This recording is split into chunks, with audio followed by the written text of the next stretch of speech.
Oscar's been terrible, unfortunately. Ever since that crash in Baku in qualifying, things have not gone right for him. And now's the time that he really needs to find the way back to some good results, but otherwise he could very well lose this title. Has he looked this helpless? That's the title of this episode. And that, Yeah. that has he looked this helpless is something that goes back to Baku qualifying, opening lap in Baku crash, Singapore opening lap, turn one, two, three, leaving the inside line open, COTA turn one, leaving the inside line, cutting back, crashing, right? And then what we saw in the Grand Prix, in qualifying, regularly 3/10 off Lando Norris, had no response to Lewis Hamilton, the weaker Ferrari driver in the race. And McLaren was coaching him on the radio. They were trying to get him to pick up the pace, but he just had no answer. And I don't think he's looked this helpless. I just wanted to go and give him a hug because for the first time in 19 races, he's looked human to me. I've never seen Oscar Piastri this helpless in his entire Formula One career. 2023 was different, but this, after looking so solid, something's affecting him. And I get a feeling it's a combination of the back end stuff, of Verstappen getting better, of some circuits not really suiting him, and then Lando getting a bit more pushy as well and getting some form nowadays. And it's unprecedented. We don't know how Oscar reacts to a situation like this. You might say Formula 2. Yes, he was capable. He has been capable. He is still very capable to be a Grand Prix winner. But there's a next level you need to unlock, which can then bring you into World Championship status. And I think that's that level, Sundaram, that we will now find out with so many threats. Max, Lando, so many tricky circuits like Las Vegas and Mexico City coming up, and Sao Paulo, not to mention. Things could change, clearly. Things could change, and these are the hurdles that you have to go get across when you become a world champion. And it was evident at some point Oscar would come across this phase. He's been leading the championship since a long time right now, and as the championship slowly comes towards its business end, that's when the pressure starts mounting, and that's when you really start thinking, can I hold on to this, can I hold on to this, or will I lose this? And that's when the pressure really strikes you. And the kid that we've always called has who's been ice cool and very calm and had this very calm demeanor overall, you felt that he could never go wrong, and unfortunately now it is that phase. How he comes back from this is going to be very, very crucial, because otherwise you could literally see Max Verstappen running away with this. It's important that Oscar especially and McLaren come back and operate once again like the way they've done towards the first half of the season. And from the first half of the season, I think it's from, not I think, I know it's from the Saudi Arabian Grand Prix that Oscar Piastri has been leading the Drivers' Championship. Yeah. So I think Yeah. 14 rounds, if I think it was the fourth race or whatever, 19th race, 14 rounds that he was leading the Drivers' Championship. And to my mind, there are a couple of things here. First is preseason, Oscar Piastri said, this is going to be a World Championship year for me. I know I'm ready for it. And all along, he thought it's going to be Lando Norris who he's going to battle. And he has had the better measure of Lando Norris when you take 2025 as a whole. Okay. But he never anticipated that Max Verstappen could come. He never anticipated at the pace at which Max Verstappen would come. And at the same time, McLaren has stopped developing 2025. Andrea Stella actually said, we are not going to bring upgrades to 2025. And in the Viaplay studio yesterday, we were actually discussing this. Will McLaren be forced to bring 2025 back on the drawing table? Will they be forced to bring more upgrades to get their drivers to actually be in contention for the title? Because if we see the trend, okay, out of a possible 133 points, Max has scored 119 in the last four races. And I think that is a ridiculous rate. I mean, that rate is so ridiculous that if this title fight is actually a title fight, if the tide has actually turned, like we are saying it has, like everyone is saying it has, we may not even need to wait till Abu Dhabi for the Drivers' Championship battle to be sealed. Guys, you're making me laugh because this is a Diwali gift of sorts. I think we look back on this day and we might talk about it as a day we really feel, or rather, the day we really felt that Max Verstappen turned a page, and that's how he became world champion. This could be part of his lore, honestly. But the one thing I want to talk about is to become Oscar Piastri's lore, some things need to change. Maybe a difference in his character arc. And this is what Uttara was talking about before we went live. And shout out to her for that amazing perspective. It's that something needs to change in his character arc. He's always been all right. He's been there. He's been very stable, rock solid. But after a point when the pressure of fighting for a world championship comes to you, you see drivers becoming characters. They're either the villains or they have heroic stories or they end up with almost unhuman like performances. So you develop some sort of character about you, like Fernando, who's always gritty. Something's missing there. Do you feel, Sundaram? Maybe that could be the next step in Oscar's evolution. I think that is missing to some extent, and I think a lot of it is being curtailed by this thing called papaya rules. Now that the constructors championship is sealed, I think a lot of us said this in the preview as well. The gloves are off, but unfortunately, we didn't get to see that in Austin. So first of all, Oscar Piastri has to be present over there, and then it's important for to see how his personality changes or how his character changes on track. It's even more important right now because Max and Lando are literally breathing down his neck. So at this point, he cannot be the nice little guy on track who gives away positions to his teammate because he's going to be leaving points on the table. So first of all, Oscar Piastri, the incredible driver, needs to show up, and then the character that he's gonna assume over the next, I don't know, couple of races or years will follow. But that something will come. I'm going to quiz you guys since I love doing quizzes. Do you guys think? Okay, let me rephrase this. In Hungary, where Max Verstappen was 1 minute 12 seconds down on the McLarens, he said, "I don't think I'm going to win a race again this season." And we've seen how that's turned around. Do you guys think, having seen what you all saw in COTA, thermal degradation, hot temperatures, no rear Yeah. tire temperature management advantage to McLaren, and basically McLaren were second or third best, depending on who had clean air and what strategy they were running on. So, do you guys think this is a quiz question? Do you guys think McLaren will win a race again in 2025? And if so, which? Ooh, ooh, that's a harsh question, my friend. It's a yes, no, it's Oh, Boolean. Come on. I think no, but I, the fact that you're questioning it, uh, that this we shouldn't have gotten here. We shouldn't have gotten here. But yes, Sundaram, sorry. no, I think McLaren will win a race for sure. They'll win more than one race. I think it's not going to be that easy for Max and Red Bull to pick up. It'll definitely go down to the wire, maybe Qatar or Abu Dhabi. I think McLaren will win in Interlagos, and Why? just see, everything is down to track characteristics right now. We've spoken so much about what each team does well, but I think it's also going to take McLaren a little bit of a while to regroup and come back. We have Mexico in just a couple of days, and I think they have a lot of pondering to do. So the next race that they come after that, I think they're going to be much stronger after 2 or 3 weeks, and I think everything is going to be in order. So I feel McLaren's going to come back with a very strong showing in Interlagos at the very least, and I think they could win in Abu Dhabi as well. We thought of that in Singapore. We thought of that in COTA. Medium speed corners, high temperatures, humidity, circuit characteristics, McLaren. They haven't had a chance to respond. This is the world championship team. Remember, they've not had a chance to respond. And conversely, we always thought Red Bull is not going to be there in Singapore and Red Bull is not going to be there in COTA. They have been there.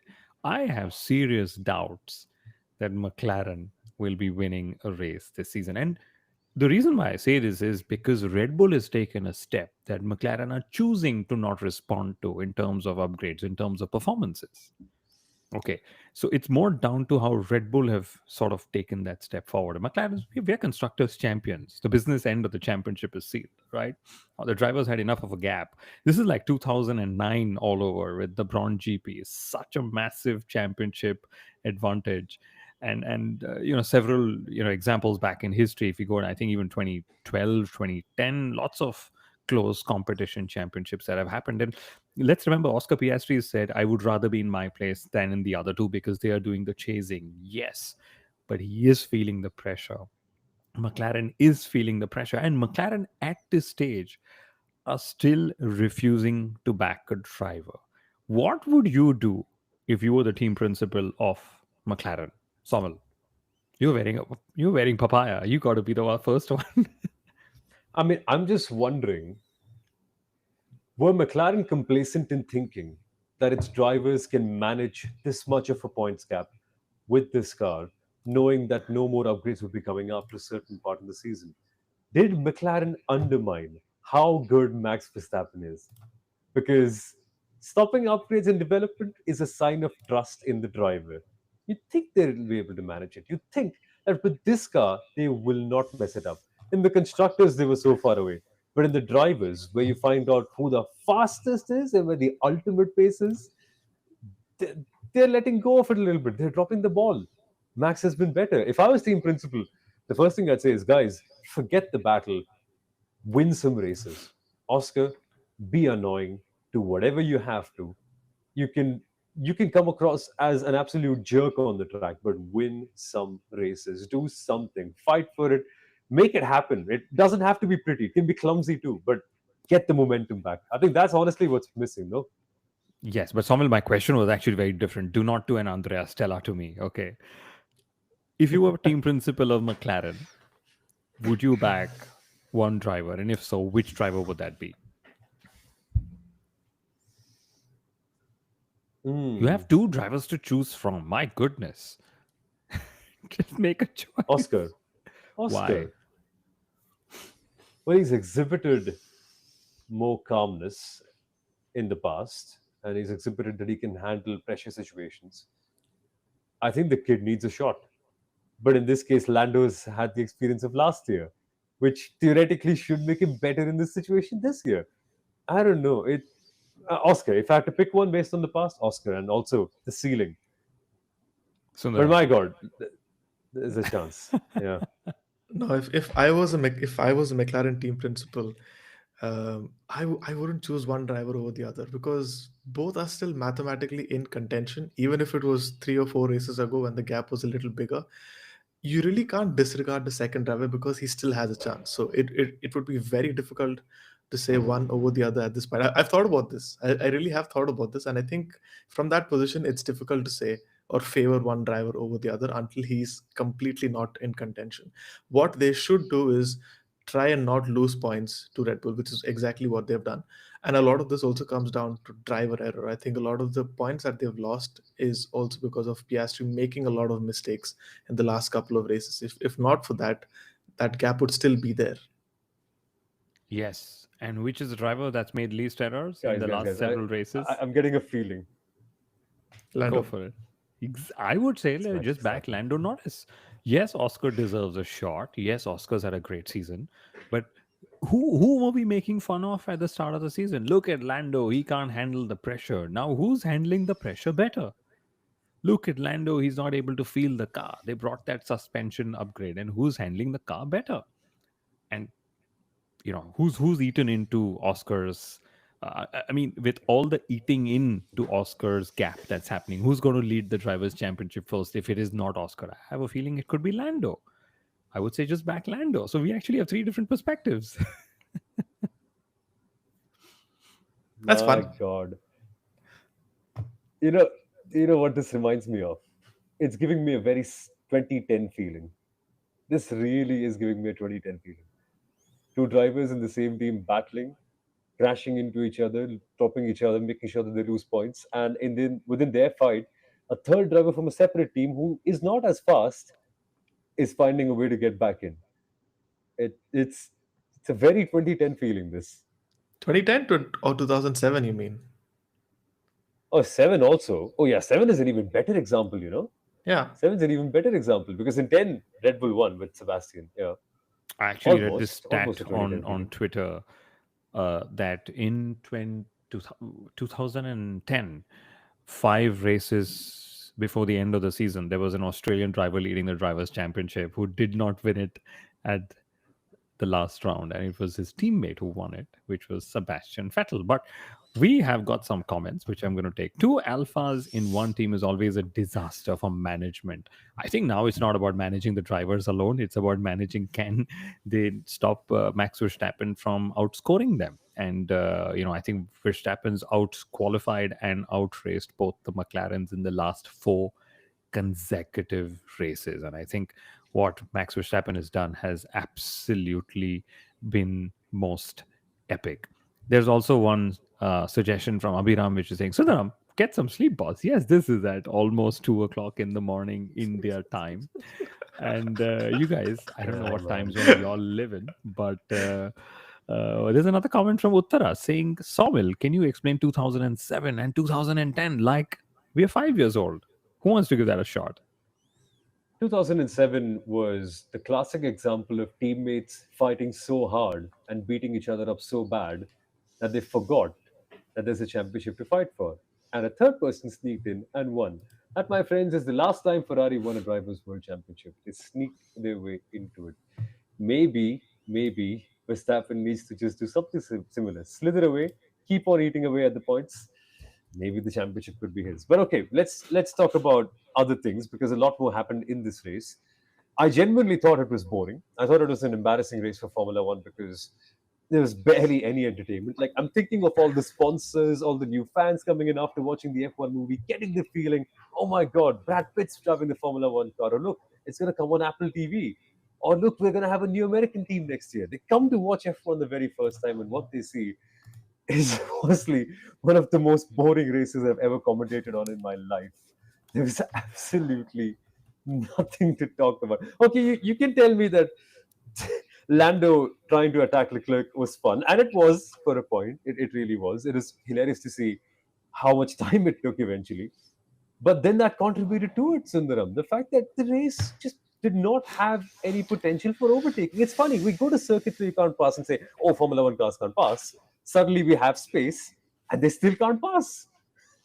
No, actually, COTA is a venue where you tend to see a lot of overtakes. If I remember my numbers well, you tend to see around 37, 38 overtakes on average. And we discussed this in the preview as well. The layout is so interesting that there are so many racing lines. There are so many opportunities for overtaking, even a lot of hard braking zones as well. But the race was just mildly entertaining, and from a larger perspective, the whole weekend was very exciting, seeing what Max Verstappen was doing in all of those sessions. Sprint pole, sprint win, Grand Prix pole, Grand Prix win, the first time any driver's done that in Formula One history.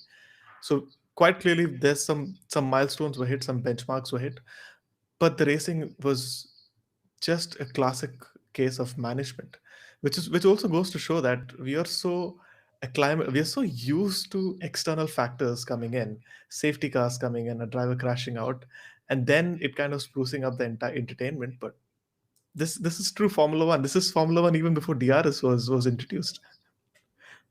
And I sort of, enjoyed that battle. Lando trying hard to chase Leclerc. Can you guys imagine if Leclerc actually started on the medium tire, how much more boring the race could have been? So whatever little Yeah. entertainment we got was because, uh, you know, uh, there was some bit of variation in the top 10 drivers, including, I would say, George Russell got overtaken by Oscar Piastri. Otherwise, Piastri would have lost even more points, given that how he was just not in the race trying to overtake anyone.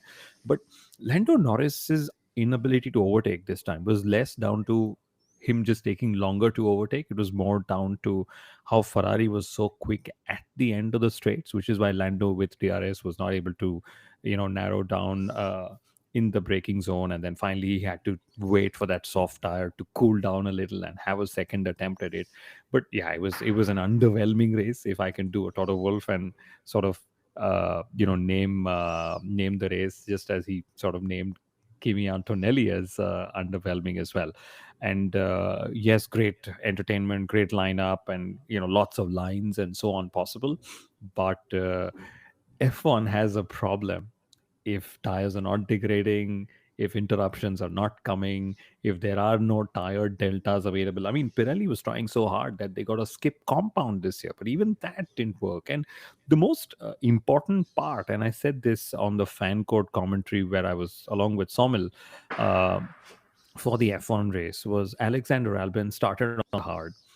He had a spin on the opening lap. Both the Williams drivers were clumsy, by the way, and we will talk about this. But Albon's biggest contribution in the United States Grand Prix was to everyone saying, do not use the hard tire. He came in after 8 laps on the hard and he just threw that tire away. He said, I'm not touching it. Yeah. And then after that, not a single driver was touching the hard. In fact, Leclerc went all the way to say, I touched it in FP1 and I realized I don't want to touch that tire ever again through the weekend. Yeah, Pirelli's guide was somewhat off this weekend. I don't want to squarely pin it on Pirelli. It's a hard job to do. I mean well to them, and they're doing incredible in terms of making sure we have such high performance tires. But there's something about the drop off that is not making racing that entertaining. I think the tires are just so good. Like they're so good, they last so long, and they're so wonderful, durable. They're able to handle everything so well that sometimes it's near perfection, and drivers just take care of it enough to get by. They're not incentivized to push them harder. And this, by the way, was something that came up in 2013 as well, where they had tires that could then degrade harder or degrade longer, because that was one of the problems with the early Bridgestones in 2010s. They just last so long. And even that didn't work out well because there were structural issues to the compound. Of course, since then the tires have gotten bigger. I wonder what it is, Sundaram. I wonder what would make it a lot more fun, and how we can see more racing, like what we saw with Carlos Sainz in this first overtake, but then not what he did later on. No, I think eventually it comes to down to the fact that there is less strategic options that's possible during a race. Otherwise, you would see most of the races being won in qualifying itself or on the first lap, and that's not how you want Formula One to be.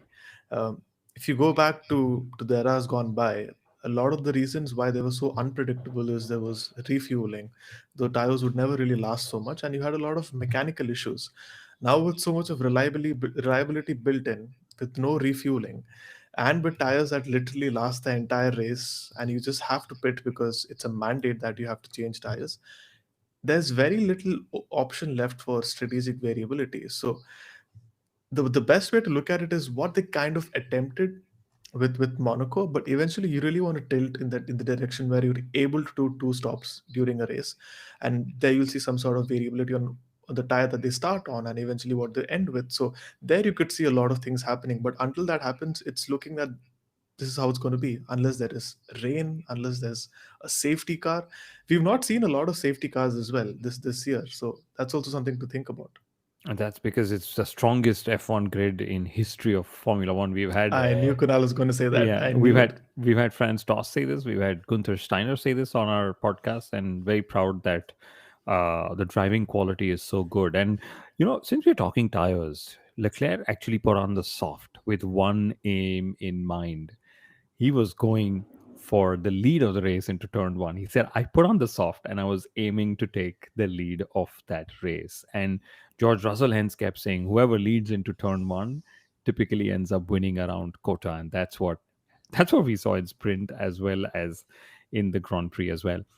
Licky is saying, instead of sprint qualifying, why not use FP2 results to determine the That's sprint grid? sad. Yeah, that's bad You know, marketing as well, no? Vicky, that's a good idea. No, but that's a good idea. That happens in MotoGP, and that's why practice on Fridays is very important. You've got 24 riders, select few get into Q2. You need to be in the top 10 for that. And even in practice, the pressure is on. You need to be in the top 10 in changeable conditions at a new circuit. Sometimes factory riders don't make it. I think that would be a lot of fun. I think the problem with Formula One is it's too perfect. There's too many perfect calculations. Everything's so well calculated that there's no room Yeah. for unpredictability. Maybe this will add some. Like, test people to react on the spot. I mean, I like the unpredictability factor of it, and I think that's something that's very much the essence of Formula One. But I don't like randomness. Whenever the moment you talk about reverse grid races and something that is so orchestrated or manipulated, it feels like it loses its DNA. So unpredictability is good if you're able to get that naturally. Then yes, but let's not make it random just for the sake of entertainment. Let's not do these things so that people tend to like these races better. That's not, you'll have the odd race which isn't very exciting, but I think it should still be very organic. It should. And, Uttara, as you're saying, Oscar Piastri's lost the plot. Norris is hanging on by the skin of his teeth. Max is carrying the entire second half of 2025. And that is so true. When last did almost every fan want a Max Verstappen win? 22, 23, 24. He's bored Formula One by Yeah. dominating. But now suddenly everyone's like, yeah, can Max win it? Is the lion unleashed? Has the tide turned? And so on. And another question, since we've been just talking about randomness and testing people's randomness feels like just putting them on the Ferrari pit wall. But do you guys think Ferrari can actually win a race this season? 5 races to No go. chance. No, come on. No, That's Ferrari is not winning a race. No. I would slightly tilt towards Mercedes for Vegas, but apart from that, I think Red Bull and McLaren are winning everything else. Ferrari are just too moody. I mean, I think the car is very moody in general for Ferrari, so you never really know when they would spring up and actually put the car on pole or win a race. So you can't really say. I'm not hedging my bets on Ferrari No, this year. it's and like when a they pet. yeah and when It's they almost like do having a pet. yeah and when they do put it Crazy. on pole or they're in the top three, like we don't know what that happened. We got to find answers ourselves. So that's a true randomness stretch. But I must tell you, Leclerc, after getting the podium, I love how emotional he is. He actually said, I want to still believe that we can win a race before the end of the season, and we will take it race by race. We'll see what can be done. But I'm very upbeat about our chances at Ferrari. And in the Constructors' Championship, Red Bull is 3 points behind Ferrari in fourth place, but is also less than 30 points behind Mercedes in second place. So, not just the Drivers' Championship, it's even the Constructors' Championship that is up for grabs, at least the second place, I meant. Yep. But okay, what else have we got to talk about? The all Title important favorites? question. The all Title important favorites? question. Now, do people now think Max Verstappen is winning the title? What do you guys think? I definitely think so. I mean, Max, for the first time Mm, after getting every win on the way in COTA, said, yes, I'm on. I'm there for the title fight. Laura Mejia said, we are there for the title fight. Helmut Marko said, we are putting the McLarens under pressure. We are in the title fight. That's the first time they've publicly accepted and admitted that they're in the title fight. And I think that's just going to add more pressure on McLaren and Oscar Piastri and Lando Norris. What do you think, Soumil? I think so too. I think so too. But I'm going to give Oscar some time. Like this is when we find out. But I think so. Yeah. If he's as hungry as a shark like that, no way, not happening. Not And happening, and Okay, so McLaren. what do you think, Sundaram? I'm taking a bit of a bold prediction right now. So I know Max is within two race. I mean, it's 40 points, so that's within two race wins. But I think McLaren do bounce back. There's going to be a lot of internal discussions, a lot of I think alarm bells must be ringing back at working right now. I think they do bounce back. If not Mexico, at least in Brazil. Oscar Piastri wins championship in the Qatar at the end of the Qatar Grand Prix. Okay, let's see which way it goes. I'd love to see him win. I'm not saying I only want Max, but I'm loving the outside chance that Max has had, and Yeah. he's grabbed it in a way that nobody even imagined that. Oh wow, Max can do that. Like we always knew it, but when he still does it and does it, repeatedly, I think that's where it's all going completely out of whack. And it's tough to say which way it'll go. I definitely don't want it to be equal points going into Abu Dhabi. F1 can't handle another scenario like Yeah. that. I swear. Guys, tape gate though. What do you think about that? What have you made of the scenario where a Red Bull team member was found near Lando's grid spot well after he was allowed to and has been fined by the FIA, suspended fine, so half of it will be paid next year. 50,000 euros, I think, was the amount. And he was found Fifty there, thousand and euros. yeah, Yeah. and 25,000 his was defense suspended. was Yeah. exactly his defense to FIA was, "Oh, no one told me I could, or no one told me I couldn't." The FIA said it's common sense. Every team member should know that they're not allowed to stand at another person's grid box after the warning has gone out. So interesting, interesting. What do you guys make? What do we know about this, Kunal? What could the intentions have been with that? Oh, clearly, Red Bull is in the fight. Red Bull takes every tool they have to a world championship fight. This is what McLaren needs to remember. McLaren hasn't been in a drivers' championship battle since many, many years. This is what you get when you go across Red Bull and Max Verstappen. I think it's ruthless. I think it's wonderful. I don't think it's unfair. I don't think it's unsportsmanlike. That grid tape that they're putting is helping Lando Norris find himself as close to the front of his grid box as possible. That is permitted as per regulations, but removing or attaching the grid tape is not defined in the regulations. So it's not the first time they've tried to remove that tape. This time they forgot to remove it seemingly, and then the mechanic came back later on when the warning bell had gone off to remove it. So the sentence is not for removing of the grid tape, it's for re-entering the grid, it's for re-entering the track after the warning bell was sounded off saying nobody else on track now. So I love it. Oh, I absolutely love it as well. The mind games is something that we don't get to see in Formula One often, and especially in a championship fight, it's wonderful to see. And it's petty. It's not something. It's not an innovation. That's, oh, this is a loophole in the regulations. Let's kind of exploit it. It's petty. If you go back to 21, and you would actually see that Red Bull and Mercedes had stopped cooperating in the pit lane as well. They would always not take up those hoses that they otherwise always do, and that just goes to show that they are willing to fight you for every small detail. It's petty, like I said, and I kind of like it. It's a small inconvenience, but it eventually acts on your mind that they're doing this, and this is a small inconvenience for us. It's sporting, I feel. It's not petty. This is what sports is about. You want to Yeah, compete? yeah. Come compete at every possible level, in every possible way. Amazing. I mean, this is so much fun. We'll hear more to see what sort of mind games Red Bull Racing come up with later on. Because now I think McLaren are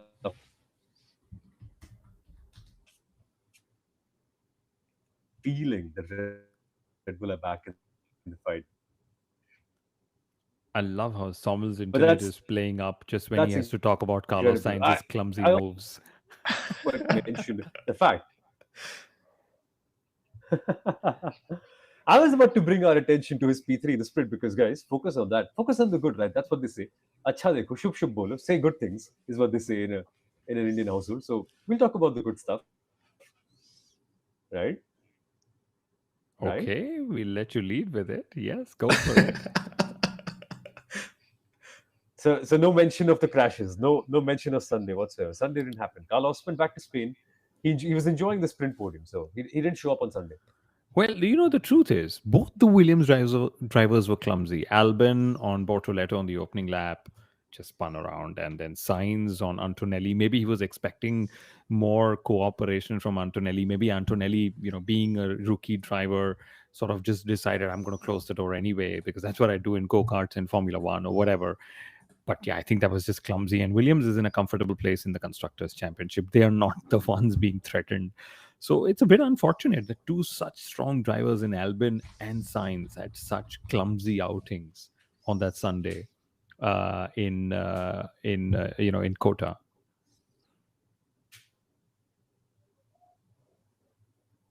Yeah, tricky race for them. Lots of battles in the midfield. So much going on over there as well. And Fernando Alonso getting a point back to Yuki Tsunoda finishing in seventh, so that also deserves seventh. Was it seventh or sixth? I think I think seventh. it was seventh in the end. Seventh, yeah. Yeah. So shout out to him for that as well. A great performance that way.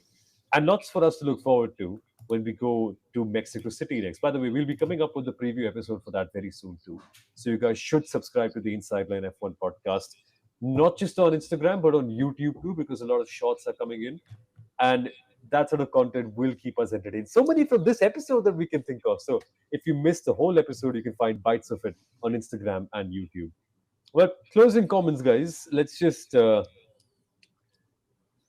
up the race weekend in one word. It's a good ritual to end on. How would we sum it up? Why? Let's go with you, Kunal. Why do that? Why that summary?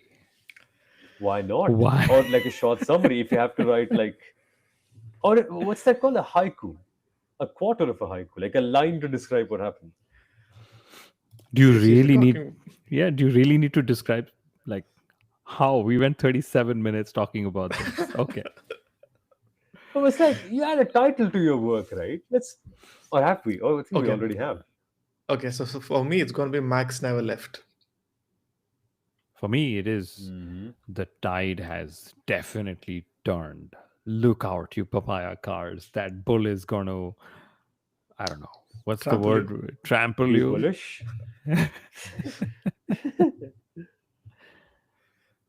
Yeah, interesting. Uh, my two words for this would be butterfingers. They've got to McLaren make sure Butterfingers. McLaren that they don't let it slip. They can't. Nice, nice. Now is when they have to test the grip. Wow, fun. Good time to end, guys. I think it is, right? Yeah. Absolutely. We already Yeah, received awesome. the suggestion that we should probably head to sleep.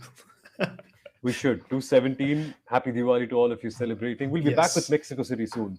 Yeah, thank you for watching, guys. See you in a bit. Bye bye.